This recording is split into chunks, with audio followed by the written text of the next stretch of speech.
Boa noite a todos. Sejam muito bem-vindos à nossa Casa de Amor neste início de semana. Primeiramente, gostaria de comunicar que no Alecrim encontram-se 10 fichas para as sacolinhas de Natal da Casa de Lucas, ok? Quem tiver vontade de ajudar e apadrinhar uma das nossas crianças, sintam-se à vontade de pegar uma das fichinhas no Alecrim.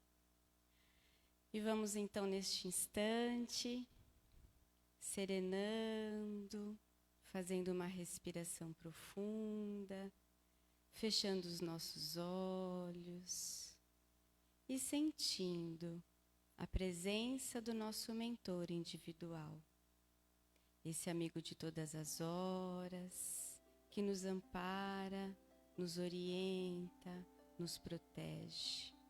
Obrigada, querido amigo, por tanto nos amar. E vamos então saudando as equipes de segurança e proteção da nossa casa, que prepararam este ambiente para nos receber com tanto amor. Saudamos a nossa querida mentora Joana de Ângeles, juntamente à irmã Rosário e as freirinhas do campanário, que nos recebem de braços abertos, felizes com a nossa presença nesta noite. E vamos então sentindo a presença de Maria de Nazaré, a doce mãe de Jesus. Ela nos envolve com seu manto azul de amor, e o seu amor de mãe toca os nossos corações, ampliando ainda mais a amorosidade deste ambiente. Maria chega bem pertinho de nós e aos nossos ouvidos diz: tudo passa, filha querida, tudo passa, filho querido, e isso também vai passar. E Maria nos leva até a presença de Jesus, esse mestre querido a quem servimos com tanto amor. Obrigada, mestre Jesus, pelos seus ensinos, pelos seus exemplos, pelo sacrifício que fez de encarnar entre nós. Obrigada, obrigada por tudo, mestre Jesus. E Jesus segura firme nas nossas mãos, olha no fundo dos nossos olhos e diz: confia, eu estarei sempre contigo. E de mãos dadas com Jesus, chegamos à presença de Deus, nosso Pai maior, força criadora do universo, esse Pai de misericórdia, bondade e amor, a quem agradecemos a tudo que somos, tudo que temos, e a quem louvamos com a prece que Jesus nos ensinou. Pai nosso que estais nos céus, santificado seja o vosso nome. Venha a nós o vosso reino, seja feita a vossa vontade, assim na terra como nos céus. O pão nosso de cada dia nos dai hoje. Perdoai as nossas ofensas, assim como nós perdoamos a quem nos tem ofendido. E não nos deixeis cair em tentação, mas livrai-nos de todo o mal. Que assim seja. E neste instante, convido a equipe de passistas para o tratamento desta noite. Graças a Deus.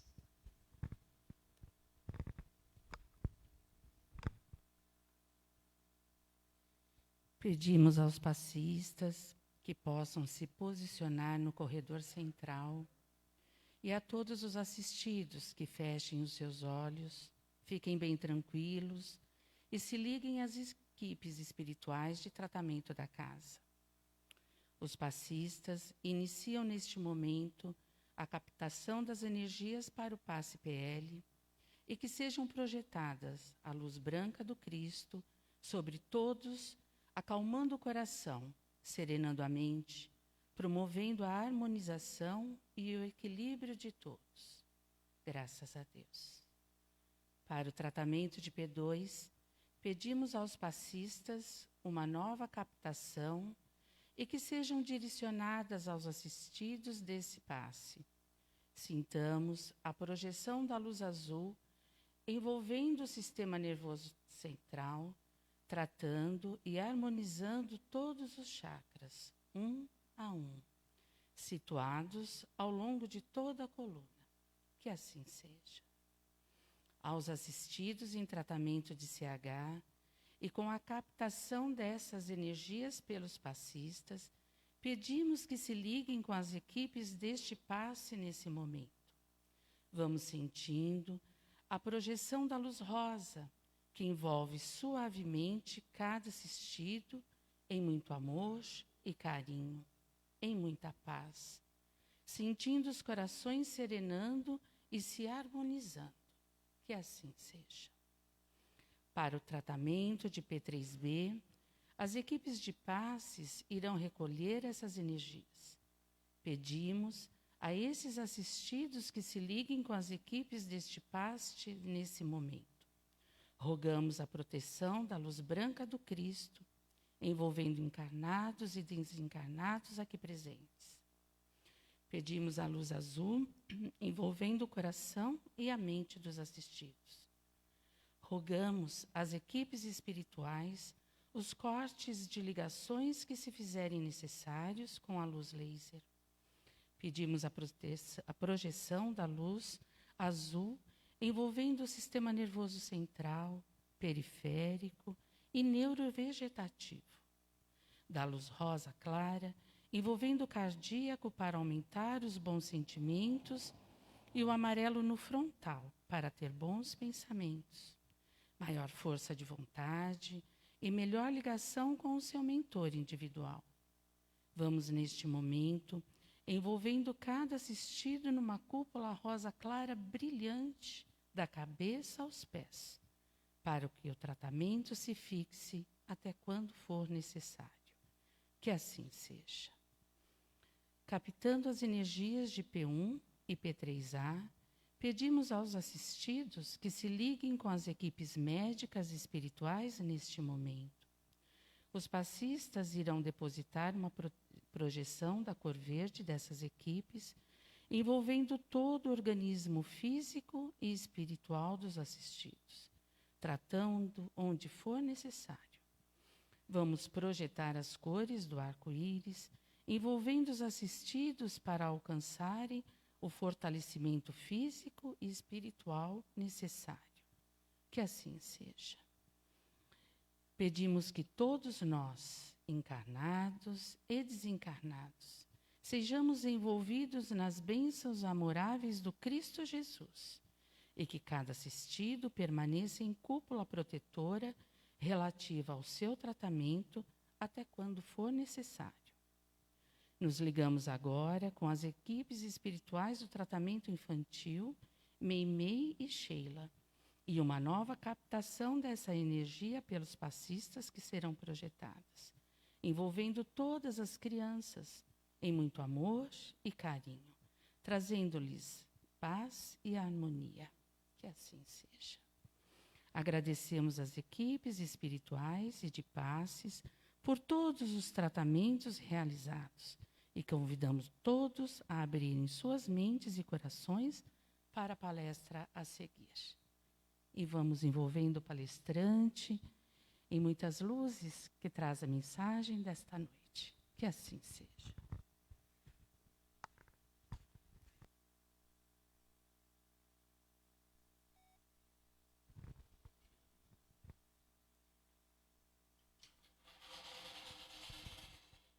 E nesta noite temos um amigo querido, um convidado especial que nos trará a palestra, Mário Bardella Júnior, do Núcleo Espírita O Semeador. Seja muito bem-vindo à nossa casa nesta noite.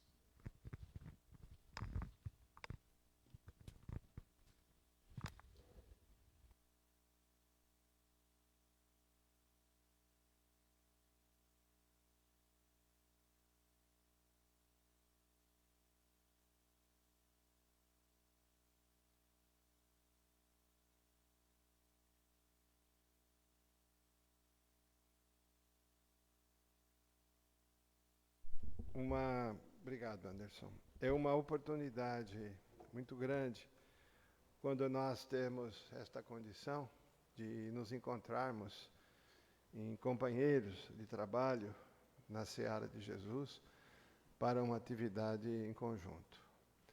especialmente quando nós somos recebidos com tanto carinho numa casa como essa, uma casa abençoada, uma casa que tem todos os amigos espirituais que recebem a cada um de nós, até mesmo os nossos protetores espirituais individuais, nossos anjos da guarda que nos acompanham. É um momento muito especial, é um momento de muita espiritualidade para todos nós que estamos aqui. E nesta noite, compartilhando dessa alegria e esse sentimento de gratidão pela oportunidade, pelo convite, eu gostaria de fazer referência a uma situação que ocorreu na época de Jesus. O apóstolo Pedro encontrava-se ali na sua cidade, em Cafarnaum, onde ele morava, e num certo momento ele resolveu desenvolver uma meditação. E começou a caminhar às margens do lago, né? O famoso lago de Genezaré, ou o Mar da Galileia, como é o nome de vários nomes aquele lago tem ali. E ele estava ali meditando, caminhando, e de repente ele viu dois companheiros seus, dois apóstolos, o Filipe e o Bartolomeu, que estavam já no lago, num barco, e que chamaram ele, né? Falaram: Pedro, nós estamos indo para Betsaida, estamos sabendo que Jesus está indo para lá. Você não quer nos acompanhar? E Pedro imediatamente entrou ali na água do lago, subiu no barco e foram para Betsaida. Chegando ali, logo que chegaram, eles viram ali uma aglomeração de pessoas ali, e logo divisaram que no meio dessa aglomeração estava Jesus, estava o Cristo em atendimento às pessoas que procuravam ele, né? E imediatamente Pedro, que sempre esteve muito próximo do Cristo, não é? Aliás, é interessante a gente saber que Jesus gostava muito dele, nos 3 anos que ele permaneceu no seu trabalho naquela região, gostava muito de ir à casa de Pedro. É ali que ele ia, fazia refeições, encontrava, faziam reuniões ali. Então Pedro realmente era um companheiro. Foi, aliás, o primeiro convidado do Cristo, né, para que se incorporasse ao colégio apostolar que estava iniciando. Mas, fechando parênteses, na hora que ele viu Jesus ali envolvido com todas aquelas pessoas, ele divisou uma senhora muito simples, que estava levando uma criança paralítica para ele, pedindo, no desespero, desesperada, pedindo a Jesus que pudesse curar aquela criança paralítica que estava lá. Pedro, com toda a prontidão que ele sempre teve ao lado de Jesus, logo se aproximou do Cristo e começou a ajudar, porque aquela criança tinha sido levada para lá envolta em uma espécie de alguns panos para proteção, porque ela estava sendo transportada num equipamento, tipo uma padiola, coisa parecida, porque ela não andava. Imediatamente Pedro já se prontificou, começou a preparar a criança para o tratamento que Jesus ia fazer. E aí Jesus olha para Pedro e diz assim: Pedro, pega esta criança no colo. Pega essa criança no colo como se ele fosse seu filho. Ama-o profundamente como se fosse seu filho. E que você vai curá-lo. Talvez tenha sido a primeira cura que Pedro, mesmo sob o auspício, o estímulo de Jesus, promoveu naquele momento. É difícil imaginar a emoção que tomou conta de todos naquele momento, quando eles viram que a criança que estava no colo de Pedro ficou de pé e começou a andar ao lado de Pedro. E a criança, eufórica, dizendo para a mãe: olha, Jesus me curou, Jesus me curou. Apesar de todo o trabalho, de ter tido a participação magnética de amor de Pedro naquele momento. O interessante, amigos, essa passagem consta de um livro chamado Ave Luz. É um livro que foi psicografado pelo médium João Nunes Maia, grande amigo de todos nós, quando encarnado esteve aqui nesta casa também. E o autor espiritual chama-se Shaolin. Este livro relata várias passagens de vários dos apóstolos. E esta passagem que eu citei está nesse livro. Mas o interessante é que nós vamos encontrar num outro livro de autoria do Espírito Emmanuel, pela psicografia de Francisco Cândido Xavier, uma passagem de Jesus com Pedro também. O momento era um momento grave, era um momento muito sério. Era praticamente a véspera do grande sacrifício de Jesus. Era a véspera do Calvário. E ali, naquele momento, Jesus estava se reunindo com todos os apóstolos. Seria a última reunião de Jesus com os apóstolos. E Jesus dirige-se a Pedro e fala assim: Pedro, quando você se converter, confirme os seus companheiros. Quando você se converter, confirme os seus companheiros. É estranho, não é? A gente ler esta passagem, isso está registrado nos evangelhos, né? A passagem de Jesus, no Evangelho de Lucas, está ali registrado, em que a gente fica imaginando.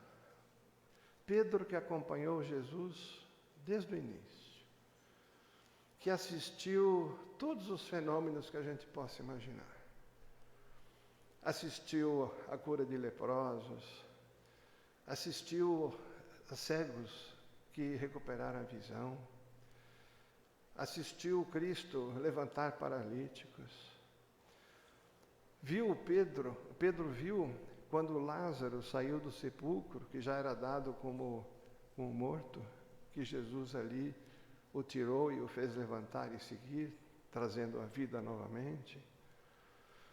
Pedro assistiu à transfiguração do Cristo no Monte do Tabor, quando ao lado do Cristo se transfiguram ali, aparecem Elias e Moisés ali do lado dele, né?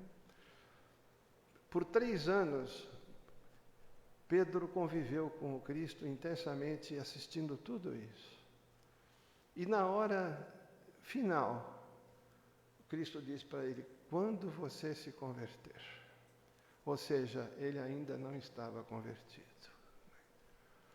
E Emmanuel, nesta passagem que nós estamos fazendo referência, comenta que, na realidade, Pedro veio a se converter depois da crucificação de Jesus. Veio a se converter no momento em que ele assumiu verdadeiramente a luta redentora.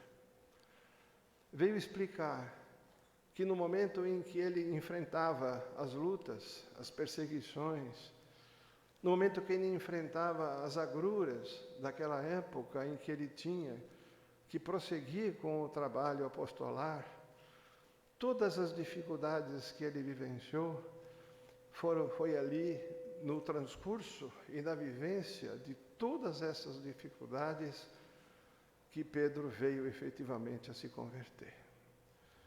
Ou seja, ele assistia, ele via, acompanhava, acreditava, não tinha dúvidas, mas intimamente ainda não tinha sido testado.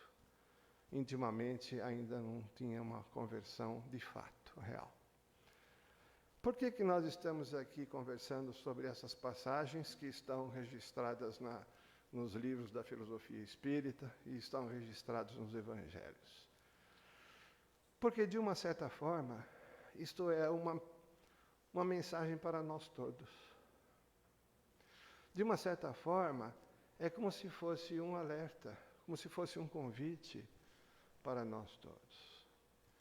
Porque nós estudamos os evangelhos há muito tempo. Os cristãos, aqueles que são cristãos, aqueles que sejam cristãos recentes ou não, nós temos os evangelhos nos chamando para um caminho, chamando para a verdade, chamando para a vida, como dizia Jesus, há 2000 anos.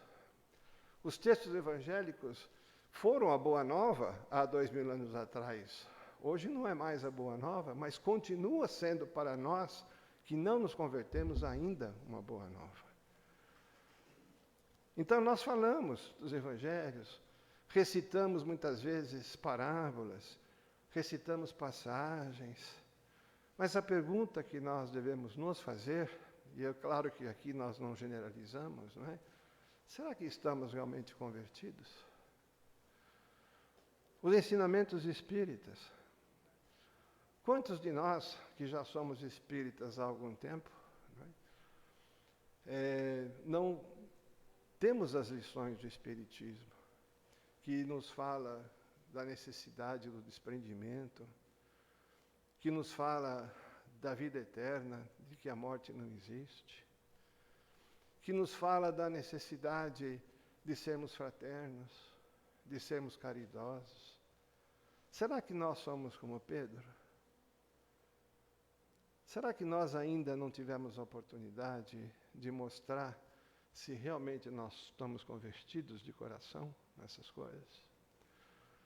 Evidente que esta reflexão que nós estamos aqui fazendo não representa uma crítica a ninguém, absolutamente, porque senão eu seria o primeiro da fila, né?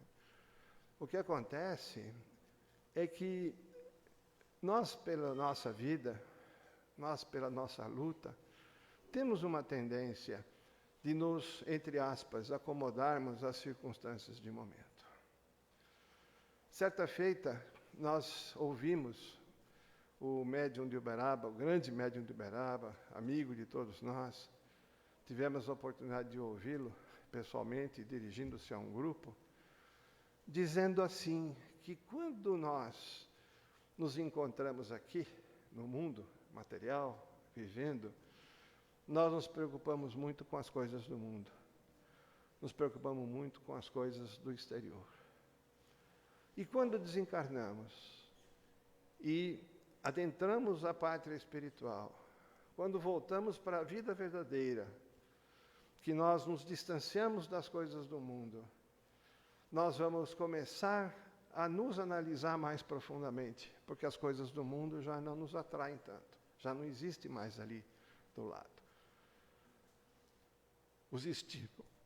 Os estímulos já são estímulos para a vida espiritual. Demora um tempo, é verdade. Aqueles que estão recém-desencarnados, nós sabemos que ainda carregam preocupações do mundo, dos seus familiares, das coisas que deixaram. Mas a tendência é que logo mais, à medida que essa transição de dimensões ocorra, que nós vamos começando a nos analisar mais. Nós vamos começando a perceber o que dentro de nós nos falta espiritualmente ainda. E começamos a perceber que nós precisamos ser mais humildes, que nós precisamos combater o egoísmo, que nós precisamos ser menos invejosos, menos ciumentos, menos apegados às coisas do mundo, até mesmo de pessoas, né, quando a gente exagera nisso, né? E aí, dizia Chico, nós começamos a pedir a oportunidade de uma nova encarnação, uma nova existência.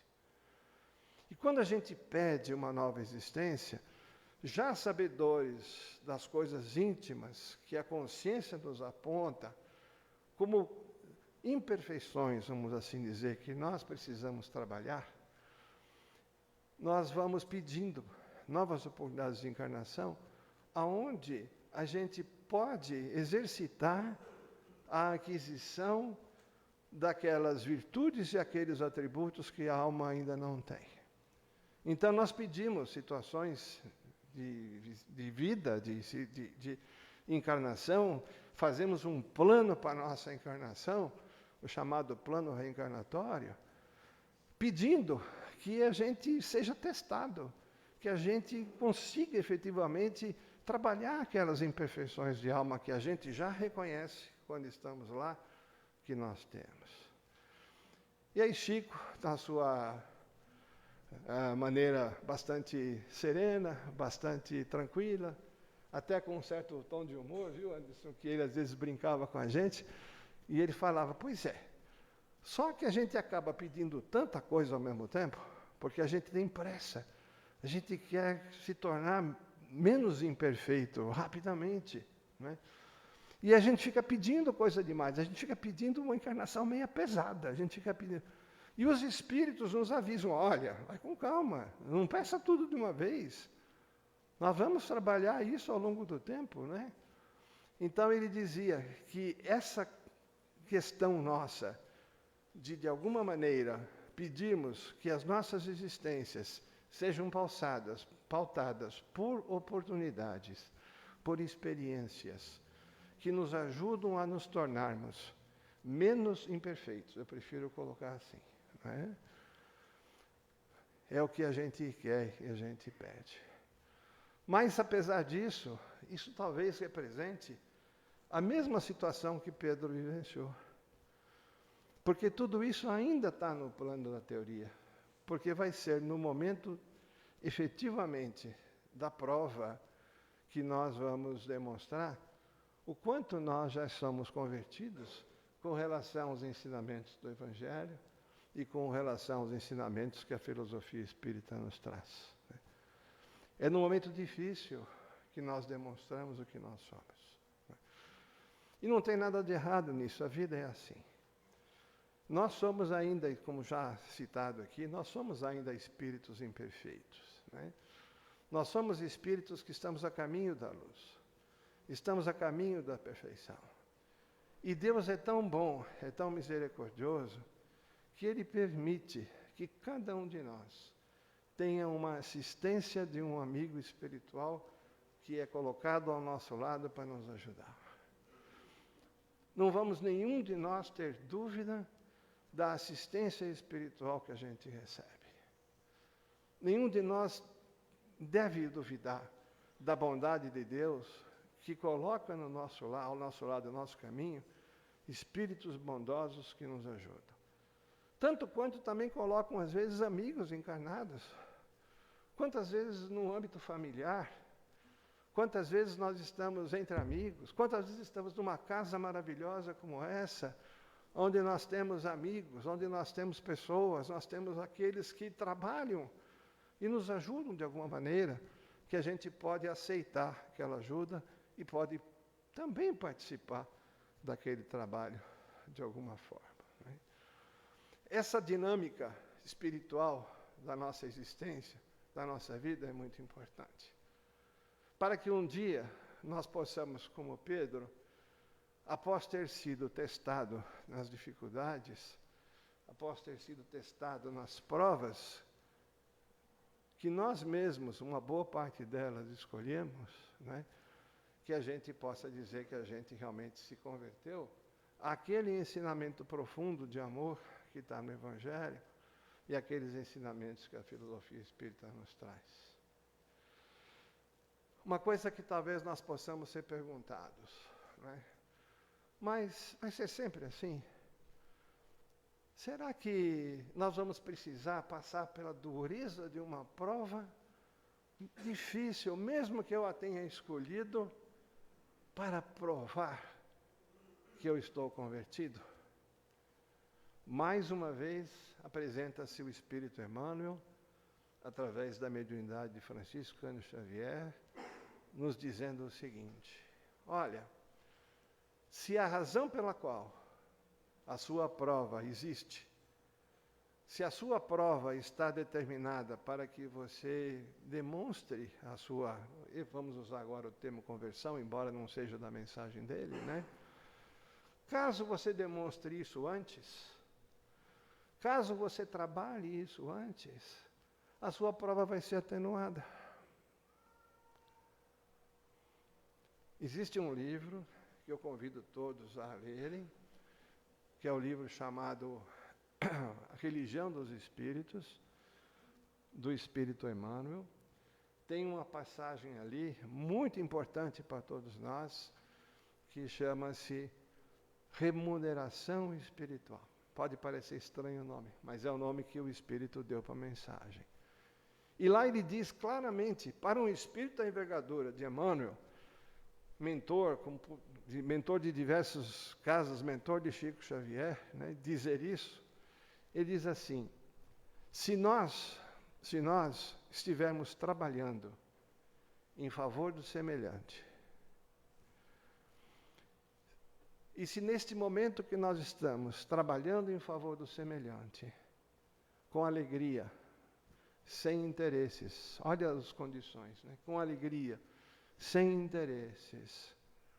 E caso chegue o momento da prova, ele diz, caso a justiça divina bata a sua porta naquele momento, é da lei de Deus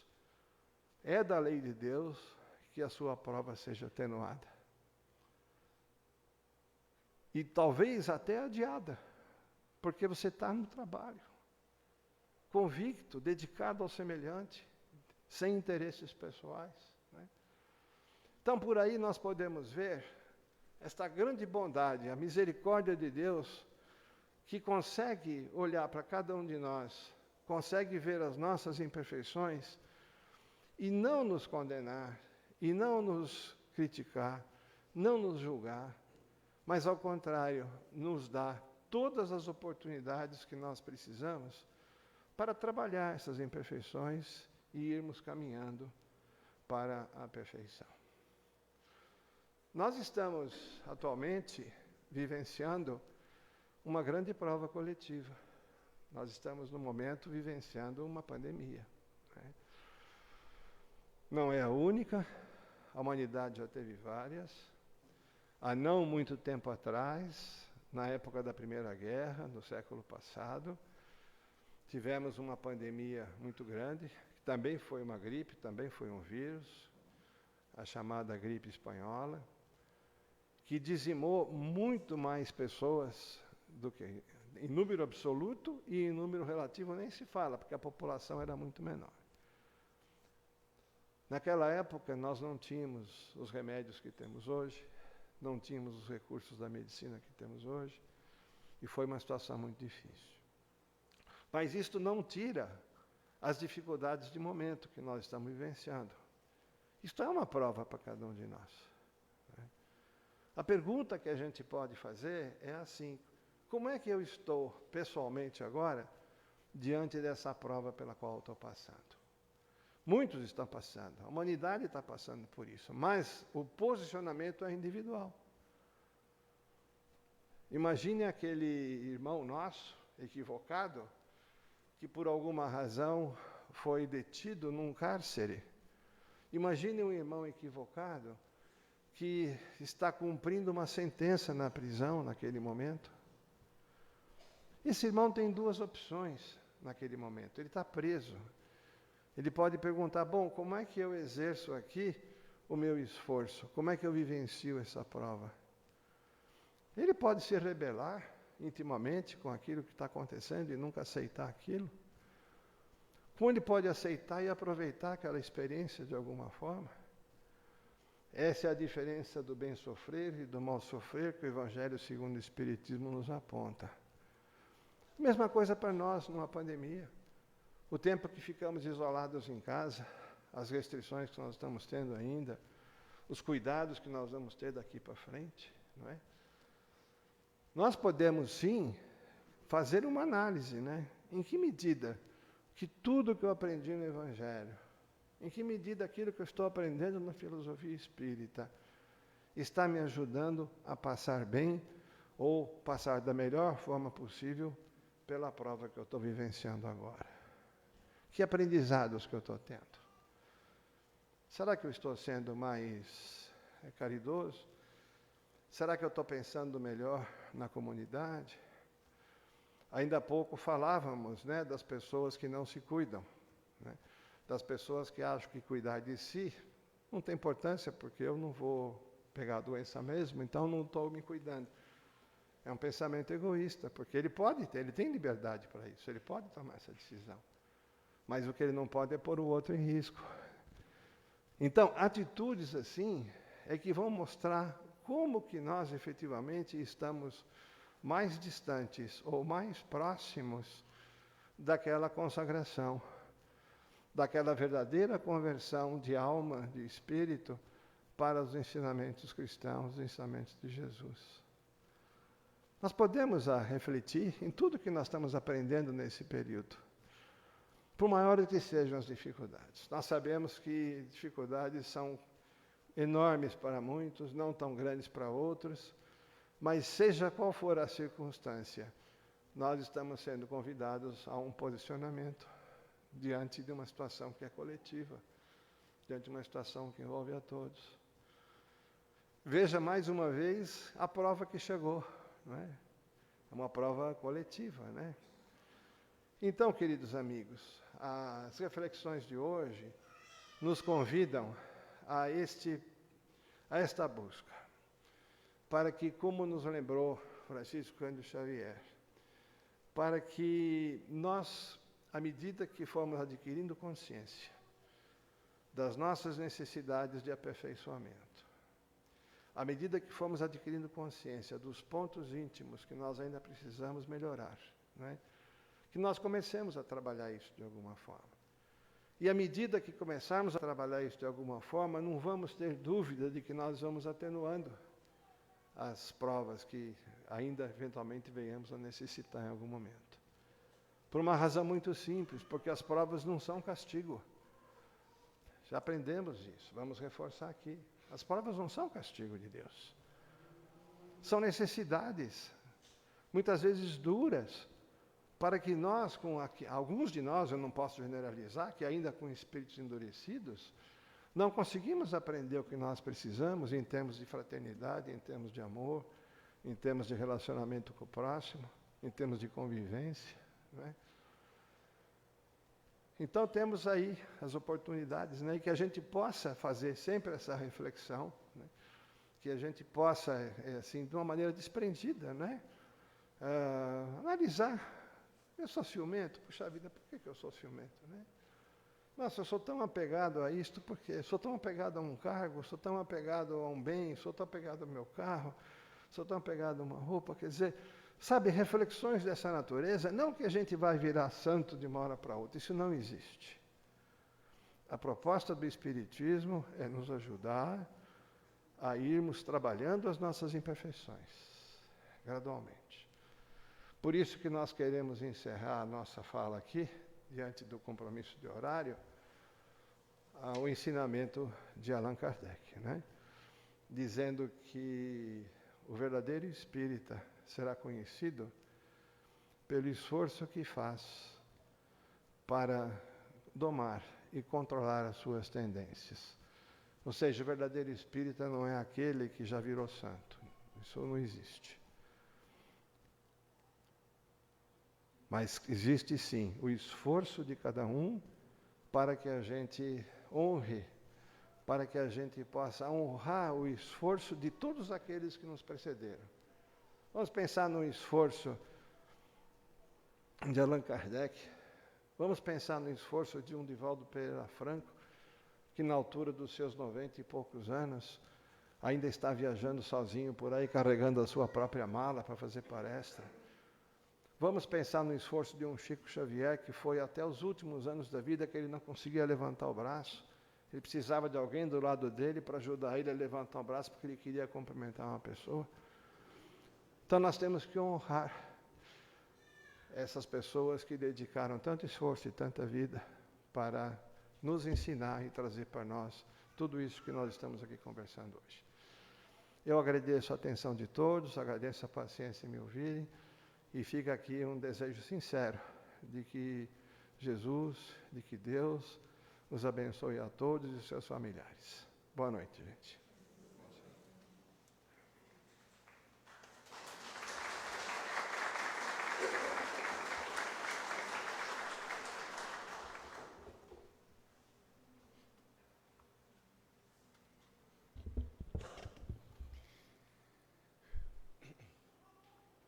Mestre,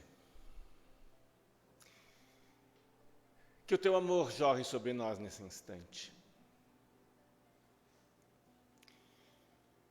Que os teus ensinamentos fortaleçam a nossa consciência de filhos amados do Pai, caminhando na direção do seu coração.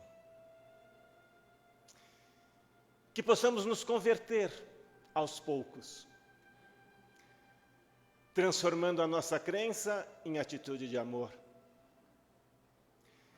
transformando o nosso desejo de nos unir em oração em comunhão da vivência do sentimento nobre que nos habita. Que possamos nos converter, Mestre, a cada novo dia, aproveitando as oportunidades sublimes de ampararmos aqueles que caminham conosco, de utilizarmos a abençoada oportunidade desta encarnação em alavanca de crescimento, compreendendo que os derradeiros momentos da Terra, planeta de provas e expiações, estão se cumprindo e que precisamos estar depurados na capacidade de amar para continuarmos no orbe terreno, numa nova terra, onde o amor se faz de uma maneira mais verdadeira e consciente. E dentro desse desejo, unamos os nossos corações em vibrações por toda esta terra que ainda enfrenta esta pandemia. Que a misericórdia do nosso Pai envolva todos os pontos deste planeta, aliviando dores, mas, acima de tudo, mostrando o caminho redentor na direção da grande luz. E, por fim, neste instante, pedimos que o Teu amor nos envolva, sempre, para que continuemos a nossa caminhada e, principalmente, para que possamos ser merecedores de um novo dia, trazendo-nos sempre a consciência de renovação, de vivência de amor na direção da fonte da vida. Que assim seja, Senhor.